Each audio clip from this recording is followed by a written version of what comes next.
නැහැ කවුරුත් දැනගන්න ඕනේ නැහැ දේවල් කරගන්න කලින් ඒක තමයි මම හිතන විදිය. මොකද්ද? මගේ නම ජනුකි සිල්වා. අනුකි කොහොමද ජීවිතේ මොකද වෙන්නේ? විශේෂයක් නැහැ ඉතින් වෙනදා වගේම තමයි. වෙනදා වගේ කියන්නේ මම දන්නේ නැහැ නේ වෙනදා කොහොමද කියලා මම කැමතියි දැනගන්න. ඔව් උදේට වැඩට යනවා. ඉතින් වැඩ ඉවර වෙලා තවත් වැඩ කරනවා එක්ස්ට්‍රා. ඊට පස්සේ ගෙදර යනවා. හරි මොනවද කරන වැඩ මොකක්ද ජොබ් එක? මගේ වෘත්තිය තමයි ගුරු වෘත්තිය. ගුරු වෘත්තිය ලෝකෙම තියෙන උතුම්ම රැකියාවක් තමයි ගුරු වෘත්තිය කියලා කියන්නේ. ඇයි ගුරුවරයෙක් වෙන්න හිතන්නේ? පොඩි බබාලා එක්ක වැඩ කරන්න ආසයි. ඉතින් අර ඒක ඇත්තටම වෙනමම දෙයක් පොඩි දරුවෝ එක්ක වැඩ කරනවා කියන්නේ යාලට උගන්වනවා කියන්නේ එතකොට යාලත් එක්ක ටයිම් එක ස්පෙන්ඩ් කරනවා කියන්නේ යාලට නොලෙජ් එක දෙනවා කියන්නේ ඉතින් වෙනමම දෙයක් ටීචර් කෙනෙක්ට. හරි ඉන්ටරෙස්ටිං දෙයක් මටත් හරිම සතුටුයි. ඔයත් එක්ක කතා කරන්න ලැබීම ගැන ගෙදර විස්තර කිව්වොත් කවුද ගෙදර ඉන්නේ ගෙවල් කොහෙද? ඒගොල්ලෝ මොනවද කරන්නේ? ගෙවල් පාදෙනියේ ගෙදර ඉන්නවා අම්මා නංගි අයියා මම තාත්තා. තාත්තා අන්තිමටම දැන් මැයියේ.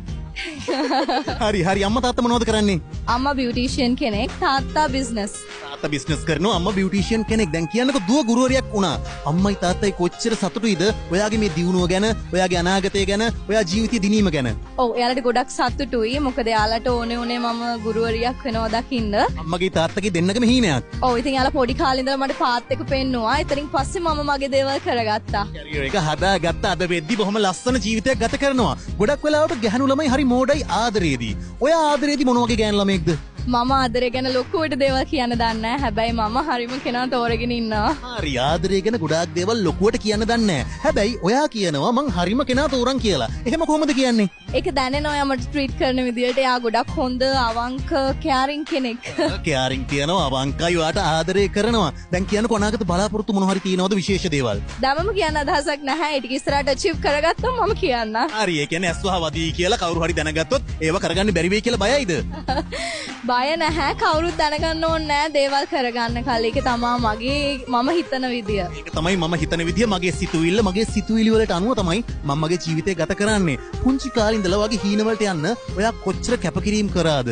කොච්චර මහන්සි වුණාද? කොච්චර කට්ටක් කෑවද? ගොඩක් මහන්සි වුණා. මගේ තාත්තගේ සපෝට් එකත් ඇතුව ඊට එහාට ගියොත් මම තනියෙන් තමයි දේවල් කරගත්තේ. ඉතින් මං අද ඉන්න තැන ගැන මට ගොඩක් සතුටුයි. ගොඩක් සතුටුයි. මට තේරෙන මට දැනෙන දෙයක් තමයි ඔයා හරි ලස්සනට කතා කරනවා. කොහොමද මෙච්චර ලස්සනට කතා කරන්න පුළුවන් වෙන්නේ? පබ්ලික් ස්පීකින් ටීචර් කෙනෙක් වුණාම කතා කරන්න පුළුවන් එහෙම තමයි. කවුද දෙයියනේ දන්නේ පබ්ලික් ස්පීකින් කරනවා කියලා මට හරිම සතුටුයි. ඔයත් එක්ක කතා කරන්න ලැබීම ගැන ජීවිතේ කවදා හරි ලොකුවට දුක් වෙලා තියෙනවද? ලොකුවට දුක් වෙලා නැහැ. හැබැයි හැමදේම පොසිටිව් විදියට ගත්තම දුක් වෙන්න දෙයක් නැහැ. කොහොමද හැමදේම පොසිටිව් ගන්නෙ? ගොඩක් වෙලාවට අපේ මිනිස්සුන්ට හරියට ප්‍රශ්න තියෙනවනේ. හැබැයි ඒගොල්ලෝ දන්නේ නැහැ හැම දෙයක්ම පොසිටිව් විදියට ගත්තාම ජීවිතේ වරදින්නේ නැහැ, අසාර්ථක වෙන්නේ නැහැ කියලා. කොහොමද ප්‍රශ්නයක් ආවහම පොසිටිව් ගන්නෙ?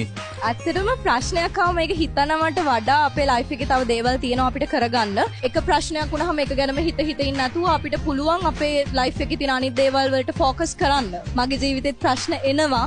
ඉතින් මම ලොකුවට හිතන්නේ නැහැ.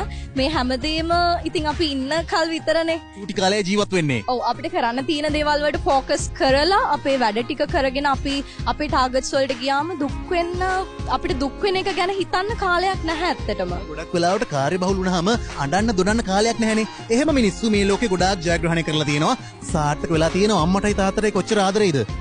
ගොඩක් ආදරේ. ඒ ආදරේ වචන වලට පෙරලන්න ඕනේ. වචන වලට පෙරලන්න දන්නේ නැහැ. ඉතින් අම්මයි තාත්තයි තමයි හැමදේම.